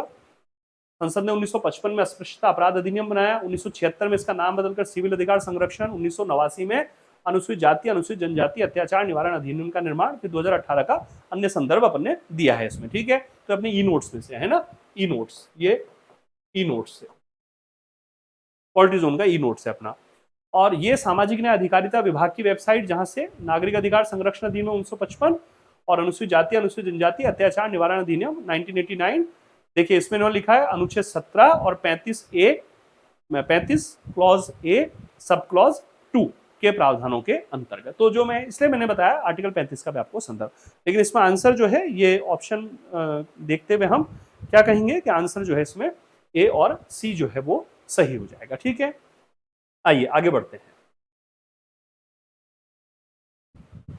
16 दिसंबर 1946 को उद्देश्य प्रस्ताव पर सर्वप्रथम संशोधन प्रस्तुत करने वाले संविधान सभा के सदस्य कौन थे? कई बार बताया जाता है एम आर जैकर थे। ठीक है, एम आर जैकर। और अब इसको लेकर तो जैसे जो मेरी ही किताब है संविधान सभा वाली, अगर आपको ध्यान होगा, भारत की संविधान सभा की किताब मैंने लिखी थी, ये 5 वर्ष हो गए लिखे हुए, और इसमें संविधान सभा की डिबेट पर पूरे भारत में हिंदी भाषा में लिखी हुई ये उस समय एकमात्र किताब थी जो मूलतः हिंदी भाषा में लिखी गई, है ना। तो ये एक अच्छी उपलब्धि उस समय रही अपनी ईश्वर की कृपा से, राजस्थान हिंदी ग्रंथ अकादमी से प्रकाशित हुई। इंग्लिश में तो ग्रैंड लॉस्टन साहब की किताब है, उसका अनुवाद भी आता है, लेकिन मूलतः हिंदी में यही किताब लिखी गई है ना। तो ये, तो यहां से अपन ने ये आंसर लिया। तो 16 दिसंबर 1946 को, हाँ, उद्देश्य प्रस्ताव पर मुंबई से सभा के सदस्य एम आर जैकर ने संशोधन विचार प्रस्तुत किए, और ये मैंने ये एक और यहाँ लिया है ना, ये ऑनलाइन अपने लिया है। ठीक है, चलिए साहब नेक्स्ट बढ़ते हैं। 132 नंबर क्वेश्चन है, भारतीय संघ को विद्वानों द्वारा नामकरण के संदर्भ में निम्नलिखित युग्मों पर विचार करना है। अर्ध संघ केसी वियर, सर्वोच्च संघ के संथानम। ये सर्वोच्च संघ वाला के संथानम वाला ये मैंने एक वेबसाइट से लिया, ये अपन ने कभी नहीं पढ़ा है के संथानम वाला, है ना। तो ये क्वेश्चन आया है, के Santhanam has called the Indian system Paramount federation which the union had Paramount powers over the states. Paramount होता है एक अधिराजत्व जिसको बोलते हैं, वो केंद्र का होता है स्टेट्स पर, ये उन्होंने कहा। आइवर जेनिंग्स ने इंडियन सिस्टम को federation with a strong centralize tendency, एक ऐसा संघ बताया आइवर जेनिंग्स ने जिसमें मजबूत केंद्रीकरण की प्रवृत्ति है। आइवर जेनिंग्स का स्टेटमेंट कई जगह मिलता है, के संथानम का बहुत कम जगह मिलता है। ठीक है, तो ये क्वेश्चन ठीक है, संघवाद के तो वाक्य ध्यान होने चाहिए, जैसे मुझे भी नहीं पता था ये। तो पैरामाउंट सी फेडरेशन, के संथानम ठीक है, अर्संघ केसी वियर। ये जो लाइन दी है ना, federal state with subsidy unitary features, इसका उल्टा अगर लाइन कर दें तो वो तो कही थी केसी वियर ने कि यूनिटरी स्टेट विद सब्सिडरी, ये फेडरल जो फीचर्स वाला, तो उल्टा लाइन तो केसी वियर की थी। इसको ग्रैंड लॉस्टन, हालांकि मुझे ग्रैंड लॉस्टन का एग्जैक्ट लाइन ये नहीं दिखी है, फिर भी अभी अपन इसको 1 2 3 4 सही मानकर चल रहे हैं। अगर कोई चेंज आया तो अपन इसमें देखेंगे, बाकी ये यहाँ ये सही होंगी। ठीक है, ग्रैंड लॉस्टन की ऐसी किताब है जो उसमें ये निश्चित रूप से वहां से कहीं ना कहीं से ये मिलेगा। ये एक लॉजिकल क्वेश्चन था, भारतीय संविधान के नीति निर्देशक तत्वों से किन अनुच्छेदों के अनुसरण में संसद ने राष्ट्रीय ग्रामीण रोजगार गारंटी अधिनियम 2005 पारित किया। 40 पंचायतों का गठन था, 42 है काम की न्याय संगत मानवोचित दशाएं और प्रसूति सहायता। सर्वोत्तम का चयन करना था एक्चुअली। 39 और 41, 39 और 46, 47, 48 सभी में कुछ ना कुछ महत्वपूर्ण बातें थी, लेकिन सर्वोत्तम में 39 और 41 कहता है कि राज्य कुछ दशाओं जैसे कि बेकारी, बुढ़ापा, बीमारी, निशक्तता और अन्य अभाव की दशाओं में काम, शिक्षा और लोक सहायता, तो साथ ही जो बेसिक शब्द हैं, तो काम, शिक्षा, लोक सहायता, तो आर्टिकल 41 हो गया, उसी के आधार पे योजना बनती है ये वाली। और 39 जो है वो काम जो है स्त्री पुरुष को समान रूप से आजीविका के साधन मिलेंगे, स्त्री पुरुष को समान काम के लिए समान मजदूरी मिलेगी, तो इसमें जो काम दिया जाता है उसमें समान मजदूरी का संदर्भ है, ठीक है। एक जितने दिन की मजदूरी पुरुष को मिल रही है उतने दिन का, जितने दिन के लिए काम पुरुष को दिया रहा है उतने दिन के लिए स्त्री को भी दिया जाएगा, है ना। तो आर्टिकल 13 एंड 41 का संदर्भ, लॉजिकल क्वेश्चन था, अच्छा क्वेश्चन था, है ना, ये ध्यान रखिए। फिर भारत के संविधान में राज्यों के संबंध में ये हमेशा क्वेश्चन पूछा आता है, विषम संवाद है, असममित संवाद है, प्रीवियस ईयर के पेपर्स में खूब आता है, हमेशा आता है, तो ये तो याद होना चाहिए। 371 ए से 371 जे तक, पर ना जाने कितनी क्लासेस में मैंने भी कहा है, बहुत सारे और लोगों ने भी कहा होगा, और प्रीवियस ईयर्स में हमेशा आता है, ठीक है। तो इसमें सेकंड नंबर है ये जो है 371 क ग घ और छ, मणिपुर, आंध्र प्रदेश, नागालैंड, मिजोरम, और ये अपने ई नोट्स में भी दे रखा है ना, ये पॉलिटी जोन ई नोट्स है। पॉलिटी जोन का ये लोगो दिख रहा होगा आपको, लिख देता हूं, ये होना चाहिए हर जगह ना, पॉलिटी जोन, ये ई नोट्स। तो 371 ए जो है उसमें नागालैंड के बारे में हो गया, तो ए में थर्ड आ गया, ठीक है, ए में थर्ड हो गया। और 371 सी जो है वो ग जो है वो मणिपुर के लिए हो गया, ये मणिपुर के लिए हो गया, और घ जो है आंध्र प्रदेश, और छ जो है वो मिजोरम। घ जो है वो आंध्र प्रदेश और छ जो है मिजोरम। तो ए जो है उसमें थर्ड हो रहा है, बी जो है उसमें 1 है, और सी जो है उसमें 2 है, और डी जो है उसमें 4 है, तो ये राइट आंसर, ठीक है, ये आना चाहिए, और ये मेरिट पे इफेक्ट डालेगा ये क्वेश्चन। मेरिट बहुत कम जाएगी निश्चित रूप से, पेपर इतना टफ है, बहुत कम जाएगी मेरिट। अब वो कम कितनी जाएगी, क्या जाएगी, वो तो अभी एक बार आरपीएससी की भी आने दीजिए, लेकिन मेरिट बहुत कम जाएगी इसके, बिल्कुल जितना सोच भी नहीं सकते उतनी कम जाएगी, ये तय मानिए, ठीक है। क्योंकि इस पर क्वेश्चन, फिर इसके बावजूद यदि ऊपर चल जाती है तो फिर तो अब क्या ही कहें साहब, मैं फिर कुछ नहीं कह सकता, है ना। भारत के संविधान के बारे में एक लॉजिकल क्वेश्चन है, तर्कसंगत क्वेश्चन है, एक हमारा मस्तिष्क डेवलप होना चाहिए इतना इस प्रकार क्वेश्चन के लिए, ये भी कहीं ना कहीं से उठाया होगा निश्चित रूप से, तो है तो टफ ही, लेकिन ठीक है, इस क्वेश्चन कर सकते थे। भारत के संविधान में मजबूत केंद्रीकरण पूर्वाग्रह के बावजूद भारत की संघीय व्यवस्था में बड़ा पुनर्संतुलन हुआ है, जिसने धीरे धीरे देश की अर्ध संघीय व्यवस्था को अधिक विशिष्ट बहुस्तरीय सहकारी संघवाद में परिवर्तित कर दिया। तो पहले माना जा रहा था कि केवल केंद्र ही मजबूत है, बाद में ये सहकारी संघवाद, केंद्र राज्य में सहयोग, और उसके भी कई लेयर्स आ गए, ये बताया जा रहा है। तो क्या हुआ ऐसा, तो सबसे पहले उसने कहा 1991 में प्रारंभ हुआ आर्थिक सुधार, जिसने अर्थव्यवस्था का उदारीकरण किया, तो राज्यों का सहयोग मिला। केंद्रीकृत नियोजन कमजोर हो गया, है ना, क्योंकि राज्यों का सहयोग अपेक्षित हो गया। आर्थिक विकास में राज्य सरकारों के लिए कार्रवाई की अधिक स्वतंत्रता को जन्म दिया, बिल्कुल। और हम जानते हैं गठबंधन सरकारों का दौर आ गया था, सौदेबाजी के संवाद की चीजें थी, तो ये सही है। और कांग्रेस पार्टी के प्रभुत्व का अंत हुआ, बिल्कुल 1989 में हो जाता है। क्षेत्रीय जाति आधारित दलों का उदय हुआ, बिल्कुल 80 के दशक में पहचान आधारित राजनीति, गठबंधन राजनीति 1989 के नए युग के उदय ने भारत की एक दल प्रभुत्व पार्टी प्रणाली को परिवर्तित कर दिया। मॉरिस जोन्स ने एक दल प्रभुत्व की बात कही थी, तो 3 नंबर इसमें बिल्कुल सही है, कहीं दो राय नहीं है ना। भारत के संविधान के अनुच्छेद 253 के अंतर्गत, ये एक बिल्कुल शब्दावली पर आधारित क्वेश्चन है, बिल्कुल याद होना चाहिए था, कई बार कराया जाता है, संघ राज्य विधायी संबंधों में कराया जाता है। तो भारत के संविधान के अनुच्छेद 253 के अंतर्गत अंतर्राष्ट्रीय करारों को प्रभावी करने के लिए जो विधान में निम्नलिखित में से कौन सी शब्दावली सम्मिलित नहीं है, संधि, अभिसमय, समझौता, करार, तो समझौता शब्द नहीं है उसमें, अकॉर्ड शब्द नहीं है, तो संसद को किसी संधि, अंतर्राष्ट्रीय करार या अभिसमय, संधि, करार और अभिसमय, है ना। तो ये भी अपने पॉलिटी जोन के ई नोट्स में दिया हुआ है, ठीक है, ये होना चाहिए, हर जगह होना चाहिए। मैं इसलिए लिख दे रहा हूं कि ये रेफरेंस है, तो मैंने तो रेफरेंस किताबों से तैयार किया हुआ है, तो इसलिए किताबों में दिया हुआ है ना। चलिए साहब आगे बढ़ते हैं। राष्ट्रपति के निर्वाचन के संबंध में निम्नलिखित कथनों पर विचार करना था। राष्ट्रपति के निर्वाचन से जुड़े सभी विवादों का निर्णय भारत निर्वाचन आयोग द्वारा किया जाएगा, उसका विनिश्चय अंतिम होगा। गलत हो गया, क्योंकि सुप्रीम कोर्ट करता है आर्टिकल 71 के अंतर्गत। राष्ट्रपति को निर्वाचन को उसे निर्वाचित करने वाले निर्वाचक गण के सदस्यों में विद्यमान किसी रिक्ति के आधार पर प्रश्नगत किया जा सकता है, नहीं, प्रश्नगत नहीं कर सकते। 11वें संशोधन से लाइन जोड़ी गई थी, खरे बात था, बहुत बार बताया, क्लासेस में बता रखा है, एप्लीकेशन के क्लासेस में है, बिल्कुल है, 100%, ठीक है। तो 4th नंबर है, और ई नोट्स में भी दिया हुआ है, देख लीजिएगा ई नोट्स इसका हमने लगाया था, हाँ ये इंग्लिश, ये ई नोट्स है, ये पॉलिटी जोन ई नोट्स है। राष्ट्रपति के चुनाव परिणाम की घोषणा के प्रकाशन के 30 दिन के भीतर उम्मीदवार या 20 से अधिक मतदाता संयुक्त रूप से उच्चतम न्यायालय के समक्ष चुनाव को निरस्त करने के लिए याचिका प्रस्तुत कर सकते हैं, ना। इसमें क्या रहे, इलेक्शन कमीशन निर्णय लेगा। और 1997 में खरे बनाम चुनाव आयोग का बाद कालांतर में 11वें संशोधन से अनुच्छेद 71 में प्रावधान है कि राष्ट्रपति के चुनाव मंडल में स्थान रिक्त होने के बावजूद राष्ट्रपति के चुनाव को चुनौती नहीं दी जा सकेगी, ठीक है। पॉलिटी जोन ई नोट्स, ठीक है, तो जलवा तो बरकरार है, लेकिन प्रचार भी कर रहा हूँ, डेफिनेटली करना चाहिए, क्योंकि जहां नहीं आया वहां ये भी तो कह रहा हूँ कि हाँ ये तो हमने पढ़ाया नहीं, ये चीज़ तो कहाँ से आ गई, ये तो कह ही रहा हूँ। तो कुछ चीज़ें ऐसी थी जो हमें पढ़ानी चाहिए थी, जैसे केस अंथाना वाला मैंने कहा बिल्कुल हमें भी आना चाहिए था, लेकिन नहीं आया, नहीं हम करा पाए उस चीज़ को। लेकिन साथ ही ये बता रहा हूँ कुछ क्वेश्चन ऐसे हैं जो नहीं आने चाहिए थे, वो इन किताबों की झलक दिखाई है आपको अभी मैंने, Oxford companion to politics in India और कुछ किताबें, ठीक है।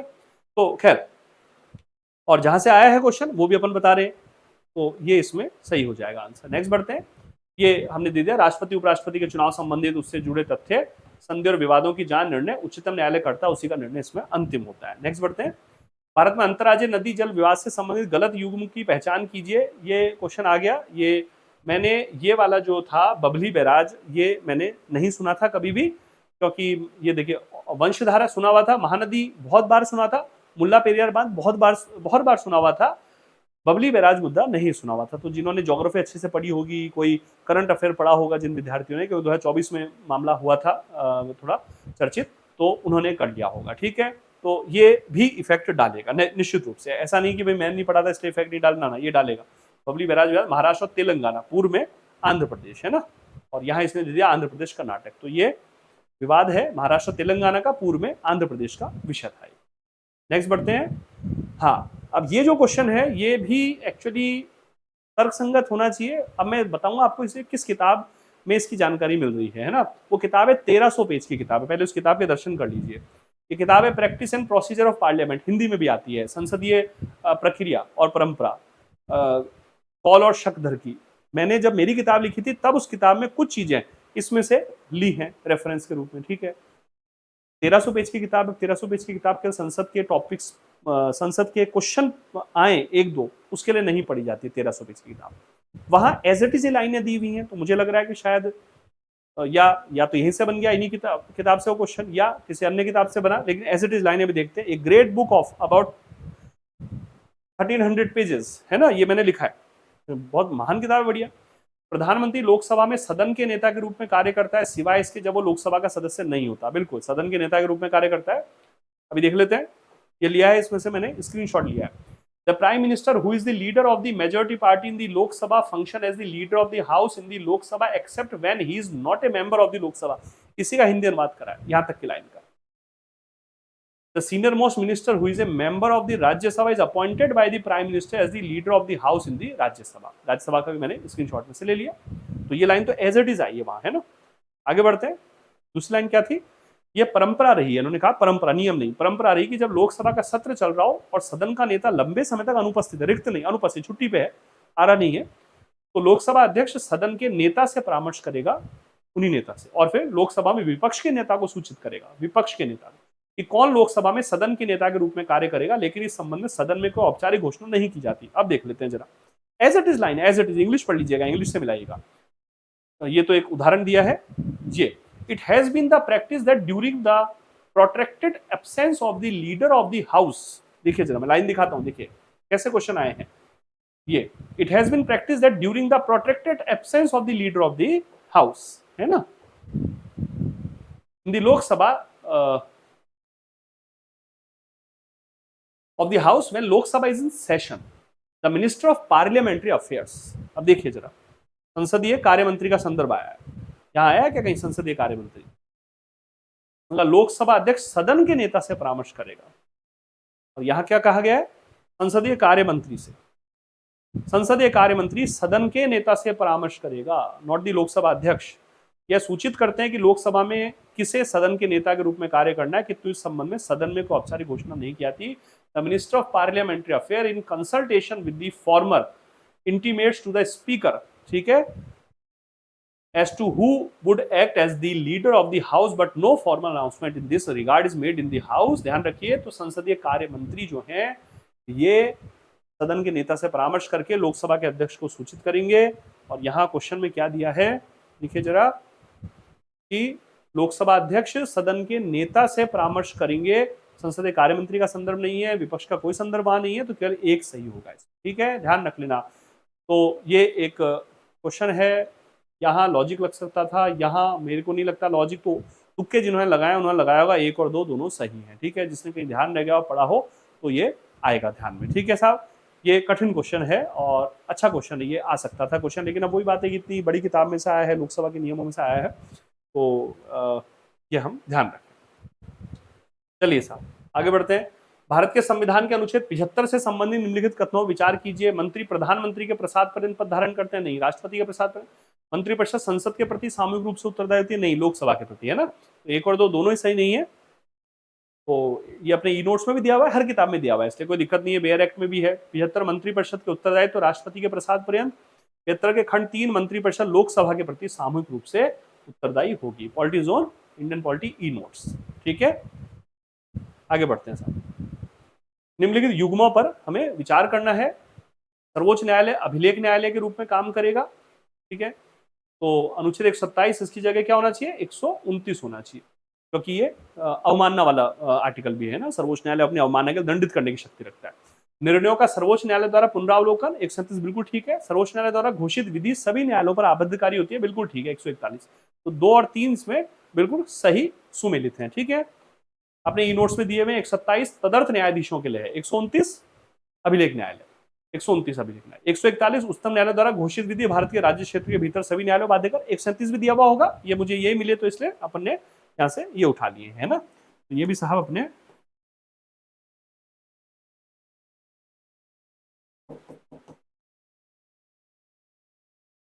पॉलिटी जोन ई नोट्स का संदर्भ है, ठीक है। तो क्वेश्चन काफी सारे मिल भी रहे हैं। ये क्वेश्चन फिर उस किताब में एज इट इज लाइन है, देखिएगा अभी, है ना, 1300 पेज की किताब। भारत के संघीय बजट से संबंधित कुछ कथनों पर विचार करना है। बजट पर उस दिन कोई चर्चा नहीं होती जिस दिन ये लोकसभा में प्रस्तुत होता है। देख लेते हैं जरा। No discussion of the budget take place on the days presented in the house. जिस दिन बजट को सदन में प्रस्तुत किया था उस दिन उस पर कोई चर्चा नहीं होती है। आइए, तो ये तो ठीक हो गया।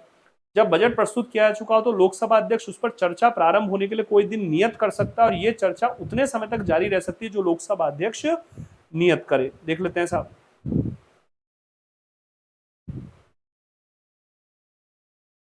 बजट प्रस्तुत किया के बाद लोकसभा अध्यक्ष उस पर चर्चा, ये उसमें से स्क्रीनशॉट लिया उस किताब में से, है ना, ध्यान रखिएगा। लोकसभा अध्यक्ष पर चर्चा प्रारंभ करने के लिए एक दिन निर्धारित कर सकते हैं। ये चर्चा उस अवधि तक जारी रह सकती है जिसे अध्यक्ष द्वारा निर्धारित किया जाए। ये इसका ट्रांसलेशन लिया है मैंने, है ना। लोकसभा अध्यक्ष वित्त मंत्री से परामर्श करता है, ये गलत है इसमें, है ना। ये अब देख लेते हैं अपन, इसमें क्या दिया हुआ है वो देख लेते हैं सीधे। हाँ, ये क्या कह रहे हैं? The speaker in consultation with the leader of the house. Lok Sabha अध्यक्ष सदन के नेता से परामर्श करके लोक हित के अनुरूप अनुदान की मांगों पर चर्चा और मतदान के लिए ऐसे दिवस निर्धारित कर सकते हैं जो उपयुक्त समझे जाएं। और यहाँ क्या कह रहे हैं वो? लोकसभा अध्यक्ष वित्त मंत्री से परामर्श करके अनुदान की मांगों पर चर्चा और मतदान के लिए उतने दिन नियत कर सकता है जितने लोक हित में सुसंगत हो। तो अनुदान की मांग पर चर्चा मतदान ये शब्द भी है और उतने दिन लोक हित, सारे शब्द हैं, लेकिन यहाँ वित्त मंत्री है, वहां विपक्ष का नेता संदर्भ है, तो क्या इसमें ए और बी जो है वो सही होगा, ठीक है साहब। नेक्स्ट बढ़ते हैं। भारत के संविधान में मंत्रियों के बारे में उपबंधों से संबंधित निम्नलिखित कथनों पर विचार कीजिए। ये 91 कॉन्स्टिट्यूशन अमेंडमेंट का क्वेश्चन है, आता ही आता, कहा भी था। किसी राज्य की मंत्रिपरिषद में मुख्यमंत्री सहित मंत्रियों की कुल संख्या उस राज्य की विधानसभा के सदस्यों की कुल संख्या के 20% से अधिक नहीं होगी, तो 15% होता है ये। तो किसी राज्य में मुख्यमंत्री सहित मंत्रियों की संख्या 10 से कम नहीं होगी, 12 से कम नहीं होगी, तो 1 और 2 दोनों इसमें गलत हो गए। तो 143 ये अपने ई नोट्स में दिया हुआ है। 91वें संशोधन से राज्य की मंत्रिपरिषद के आकार को निर्धारित किया गया, जिसमें प्रावधान है राज्य की मंत्रिपरिषद में मुख्यमंत्री सहित मंत्रियों कुल संख्या संबंधित राज्य की विधानसभा के सदस्यों कुल संख्या के 15% ज्यादा नहीं होगी, हालांकि संख्या 12 से कम नहीं होनी चाहिए, ठीक है, ध्यान रखिए। नेक्स्ट बढ़ते हैं। राजस्थान विधानसभा में राज्यपाल के अभिभाषण के लिए धन्यवाद प्रस्ताव से संबंधित कथनों में से कौन सा सही नहीं है? तो इसमें राजस्थान विधानसभा के जो प्रक्रिया नियम है ना, वो मैंने स्क्रीनशॉट लिया है। ये इसी में चारों क्वेश्चन इसके मिल गए हैं, देखिएगा जरा।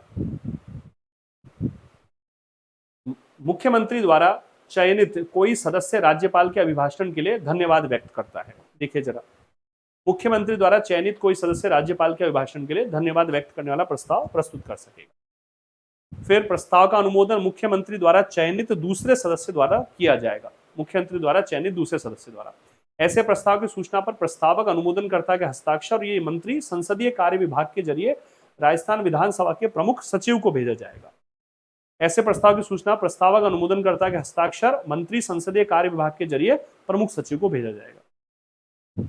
धन्यवाद प्रस्ताव पर ऐसे रूप में संशोधन प्रस्तुत किए जा सकेंगे जिसे मुख्यमंत्री उचित समझे। धन्यवाद प्रस्ताव पर ऐसे रूप में संशोधन प्रस्तुत किया सकेंगे जिसे अध्यक्ष उचित समझे। तो 4th नंबर सेंटेंस जो इसमें गलत है। ठीक है, अब प्रक्रिया नियम विधानसभा के हर कोई नहीं पढ़ता है निश्चित रूप से, और अगर आ गया उस समय ध्यान, ठीक है तो ठीक है, किसी ने अगर कर दिया होगा। बाकी मैं नहीं मानता कि इसमें एकदम से सबको आ रहा होगा ये, क्योंकि ये कहने की बात है कि आना चाहिए था और ये सो, क्योंकि प्रक्रिया नियम बहुत सारे होते हैं। ये विधानसभा की वेबसाइट खोल के और वहां से प्रक्रिया नियम हर कोई रटे जरूरी नहीं होता है। कोई संदर्भ न्यूज़पेपर में साल भर पहले कोई अभिभाषण के दौर में अगर आया हो, इसे नोट कर लिया हो, ध्यान हो, तो अलग बात है। बाकी हम ये नहीं कह सकते कि सारे तो आने चाहिए थे साहब, है ना, ये नहीं। ये आप समझिए जो मैं कह रहा हूँ। फिर यही क्यों, प्रक्रिया नियम बहुत सारे हैं, वो क्यों नहीं आने चाहिए, है ना, प्रक्रिया नियम वो क्यों नहीं आने चाहिए। हर प्रक्रिया नियम महत्वपूर्ण है। विधानसभा तो महत्वपूर्ण संस्था है, तो विधानसभा के तो हर प्रक्रिया नियम महत्वपूर्ण है ना। तो खैर चलिए, अब ये बातें तो मैं उस दिन वीडियो में इसलिए तो करी, वो बातें सारी अब आज इसलिए तो बता पा रहा हूँ इस चीज को। उच्च न्यायालय में अपर न्यायाधीश, एडिशनल जज बोलते हैं इनको, अतिरिक्त न्यायाधीश बोलते हैं। ये क्वेश्चन स्वाभाविक है, आता है। नियुक्ति संबंधित कदमों में विचार करना। उच्च न्यायालय का मुख्य न्यायाधीश उच्च न्यायालय कार्य में किसी अस्थायी वृद्धिकरण अपर न्यायाधीशों की नियुक्ति करता है, नहीं, राष्ट्रपति करते हैं। सुप्रीम कोर्ट में तदर्थ न्यायाधीश से रिलेटेड कॉन्सेप्ट है ये, एक तरह का वैसा सा कॉन्सेप्ट है, थोड़ा सा कुछ ये अलग है। वहां मुख्य न्यायाधीश करते हैं, यहाँ राष्ट्रपति करते हैं। अपर न्यायाधीशों की नियुक्ति अस्थायी रूप से 2 वर्ष से अधिक की नहीं होती है। बिल्कुल ये सही है, ये अपना पॉलिटिजोन ई नोट्स है।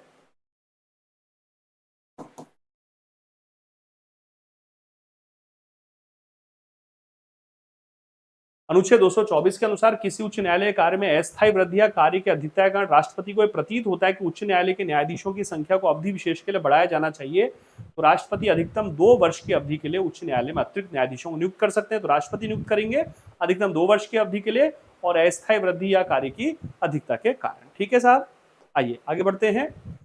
संविधान का 104वां संशोधन अधिनियम 2019 के संबंध में निम्नलिखित कथनों विचार कीजिए। ये बिल्कुल एक्ट उठाकर दे दिया, ये नहीं दिया जाना चाहिए था, एकदम से एक्ट दे दिया उठाकर। आप मेरी बात समझिए, इसको हमें याद होना चाहिए 104वां संशोधन, बिल्कुल हमें याद था, ठीक है, लेकिन कैसे याद था, जैसे कि पेपर में आया करता है। अब एक्ट उठा के दे दिया एज इट इज। तो ये तो जुडिशरी की जो तैयारी कर रहे होते हैं विद्यार्थी सामान्यतः, वो इस रूप में एक्ट की लैंग्वेज याद करते हैं। और फिर मेरा वही प्रश्न है, अगर 104वां जो संशोधन है जिसका विधेयक तो अलग नंबर का है, तो फिर जो 106 105 अन्य संशोधन है उनके फिर बिल हम क्यों नहीं याद करें? सीधा सा मेरा प्रश्न यही है। ठीक है, सबके बिल याद होने चाहिए। तो ये दिया गया थोड़ा सा पता नहीं, जिन्होंने पेपर दिया उनका मतलब कुछ क्वेश्चन ऐसे बनाए गए कि विद्यार्थियों को परेशान करना है, क्या करना है, क्योंकि ये थोड़ा सा आप समझिए, ऐसा फिर हर में क्वेश्चन होना चाहिए ना, हर बिल पूरा पूरा याद होना चाहिए, तो फिर विद्यार्थी कैसे कर पाएगा? इतना लंबा चौड़ा हिसाब है इसका। इस संशोधन द्वारा अनुच्छेद, क्योंकि मोस्ट तो है ही 134 संशोधन, 104वां संशोधन अत्यधिक मोस्ट है। मैंने कहा 90 से 106 तक के सारे संशोधन महत्वपूर्ण है। 106 में से 50 संशोधन तो याद करने होते हैं, तो हमेशा कह रहा था। इस संशोधन से अनुच्छेद 334 के पार्श्व शीर्ष में 70 वर्ष के स्थान पर कतिपय अवधि कर दिया गया। ये सही है। इस संशोधन से 334 के खंड क और ख के बाद 70 वर्ष के स्थान पर खंड क और खंड ख के बारे में 80 वर्ष कर दिया गया। ये गलत है, अभी देखते हैं। इस संशोधन के खंड 1 सेक्शन 2 के अनुसार ये 25 जनवरी 2020 से लागू हुआ। ठीक है, तो 1 सही है, 3 सही। अब देख लेते हैं जरा इसका। पीआरएस से हमने ये उठाया है ना, पीआरएस जो लेजिस्लेचर है, ये बताया भी था मैंने। 126वां संशोधन विधेयक था ये, जो 104वें संशोधन अधिनियम के रूप में आया। 25 जनवरी 2020 को प्रवर्त होगा, 25 जनवरी 2020 से लागू हुआ। ठीक है, पार्श्व शीर्ष के स्थान पर स्थानों के आरक्षण और विशेष प्रतिनिधित्व का कतिपय अवधि के पश्चात न रहना। ठीक है, ये रखा जाएगा। पार्श्व शीर्ष के स्थान पर निम्नलिखित पार्श्व शीर्ष रखा जाएगा, अर्थात स्थानों के आरक्षण विशेष प्रतिनिधित्व का कतिपय अवधि के पश्चात न रहना।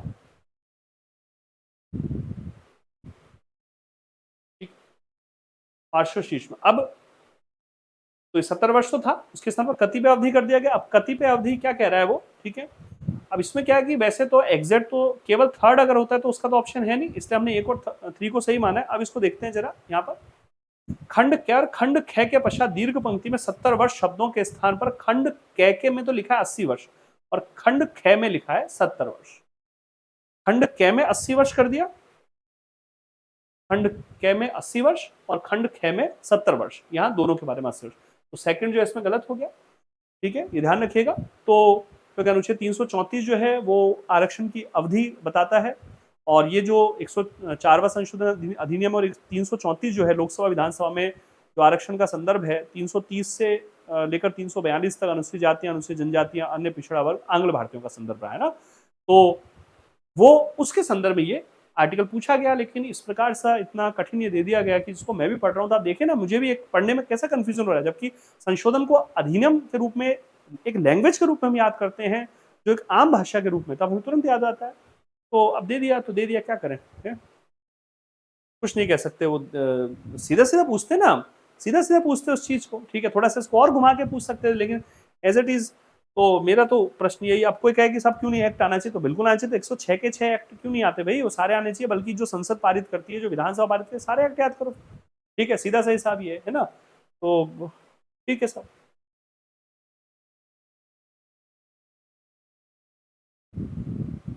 राजस्थान पंचायत राज अधिनियम 1994 संबंधित कौन सा युग्म सही सुमेलित नहीं है? अब 73 74 संशोधन तक तो याद करता है व्यक्ति, पंचायत राज अधिनियम भी उससे पूछ लिया, ठीक है। तो इसमें 31 में आता है सदस्यों के भत्ते आदि, ठीक है।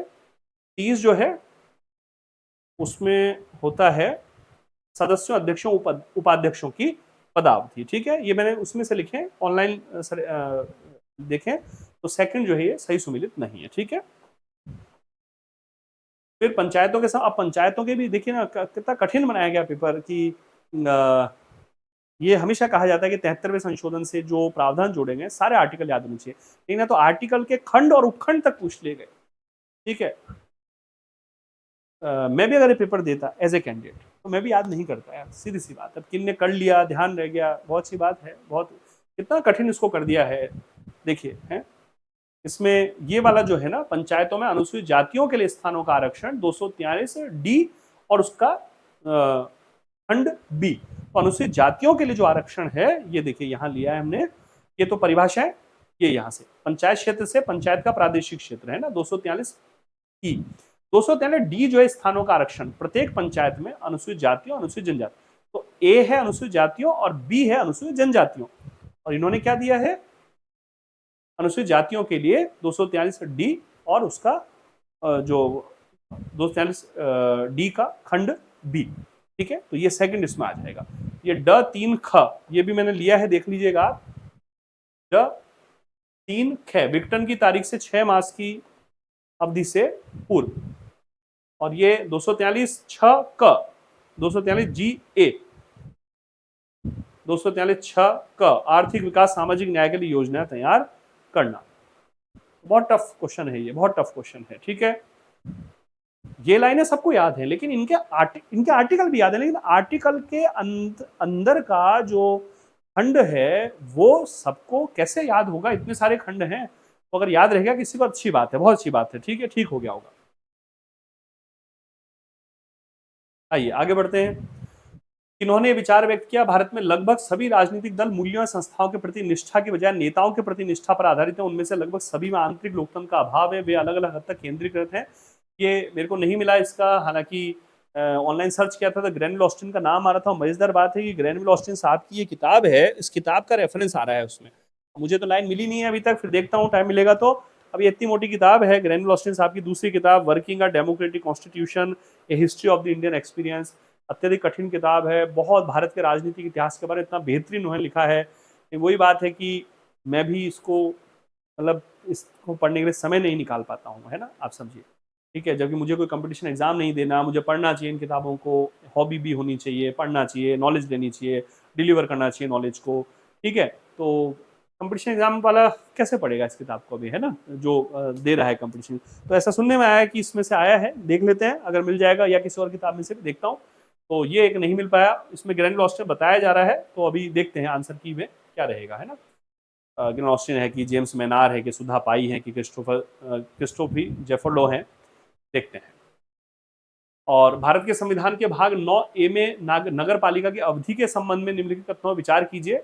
समय पूर्व विघटन के पहले नगर पालिका को सुनवाई का समुचित अवसर दिया जाएगा, ठीक है। विघटन के पश्चात गठित नगर पालिका 5 वर्ष के कार्यकाल के, नहीं वो तो शेष कार्यकाल के लिए होती है, केवल कथन एक सही है।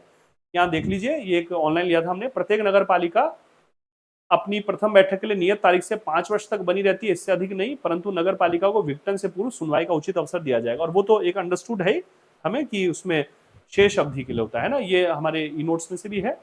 परंतु विघटन की तिथि से 6 माह की अवधि में चुनाव कराने की, ये देखता हूँ आर्टिकल सही है क्या 243 में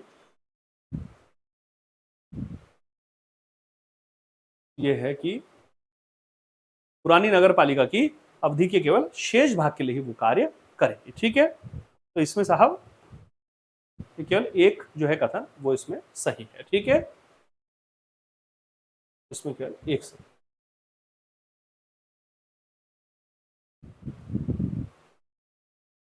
तो ठीक है, इस प्रकार से तो ये 37 क्वेश्चन आज हमने करे हैं सॉल्व, और कल मैं आईआर वाले जो क्वेश्चन है 32 क्वेश्चन आईआर के, उनको मैं सॉल्व करा दूंगा। उसमें देखते हैं कितने हमारे पढ़ाई में से आए हैं, कितने बाहर से आए हैं, कौन सी किताबों से आए हैं।